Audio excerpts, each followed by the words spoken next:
What is the pleasure of Senator Soto, our distinguished Minority Floor Leader? Thank you, Mr. President. If the distinguished gentleman from Tarlac favor me with a few questions, I will be gladly accepting his favor. And if the Senate President will allow me, after a few questions, I will make my own manifestation to that effect. The gentleman may proceed. Should Senator Marcoleta so allow it? Yes, Mr. President. Thank you, Your Honor. Thank you very much, Mr. President. Thank you. So, listening to the privileged speech of the distinguished gentleman from Tarlac, the basis of your motion to dismiss is the Supreme Court's decision, which is now pending appeal by virtue of the MR, or the motion for reconsideration, filed last Monday by the House of Representatives. Is it not, Your Honor? The question whether is it... Yes, your basis for your motion to dismiss is based on the Supreme Court decision that the so-called impeachment is unconstitutional, based on their decision. Yes, Mr. President, Your Honor. That's very, very clear and categorical.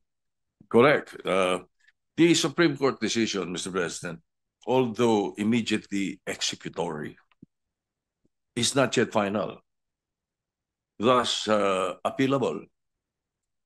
Ngayon, naka-apila na. Marami nagtatanong, kung naka-apila na, ba't tayo nagmamadali? I-dismiss ito sa atin. So may I ask the gentleman, what will happen if we prematurely dismiss the case and the Supreme Court subsequently grants the MR and reverses its own decision? The question, Mr. President, is speculative. Yes. May I have a speculative answer, Mr. President? We cannot speculate.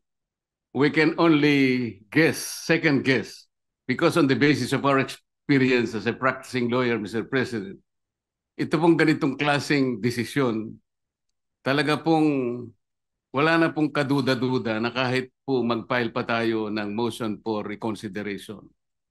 We are hoping against hope. It is as if we are wishing for the moon. Palagay nyo lang po merong isa na nag-reverse. Hindi rin po ma-overturn eh. Kasi po ang kailangan po ninyo ay 8 ang mag-reverse. Sa inaakala po ba ninyo meron kayong makukuhang 8 na pumirma doon sa unanimous decision na babaligtarin po nila yung kanyang sarili. Kaya napakahirap pong mag-speculate, Mr. President. I will accept the answer of the gentleman, but I have done my research, Mr. President. And to remind everyone, the reversal of the Supreme Court's own decision is not impossible, even in landmark cases. In the case of Labogal, Bilaan Tribal Association Incorporated versus Victor Ramos, GR number 127882, December 1st, 2004, questioning the constitutionality of Republic Act 7942, or the mining law, the Philippine mining law. The Supreme Court granted the MR, reversing and setting aside its earlier ruling. And also, Mr. President, just a few days ago, the Supreme Court reversed its own ruling on the definition of a stockholder. This is the case of Lily Lopez versus Lolito Lopez with GR numbers 25497-957-58. So may kasabihan po tayo, ang tumatakbo ng matulin, kung matinik ay malalim. Kaya dapat siguro pag-isipan muna natin kung tama ba na bago magdesisyon ang Supreme Court, basta ibasura na natin ang kaso na ito. Unang-una po, Mr. President, gusto kong malaman, yung po bang mga kasong sinabi nyo, unanimous decisions po ba lahat? I am not sure about that. But one thing I can say is that if there is a mistake, a unanimous decision could become a unanimous mistake. Wala pa pong nangyaring gano'n, Mr. President. At saka po tayo, pag nananakbo, ako po ay nakasapatos at saka sa kalsada kaya hindi po ako matitinik. Well, Mr. President, there's always a first time. Regardless of whether it's unanimous or not, unanimous decision does not bar an appeal or a reversal, Mr. President. That is one thing for sure. Now, secondly, where is the ball, Mr. President? Or meaning the impeachment case itself? Is it in the Senate or in the impeachment court?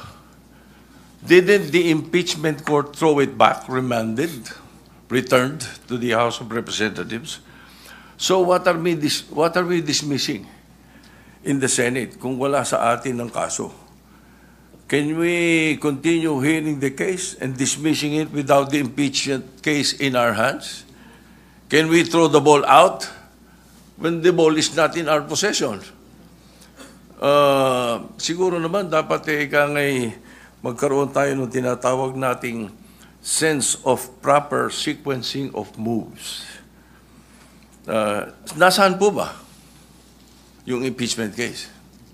Mr. President, kanina po sa aking clarificatory statement, ang sabi ko nga po, yung ginawa pong initial proceedings noong 19th Congress Senate, yun po ay nangyari sa panahon po ng 19th Congress at lahat po yun ay naisantabi lahat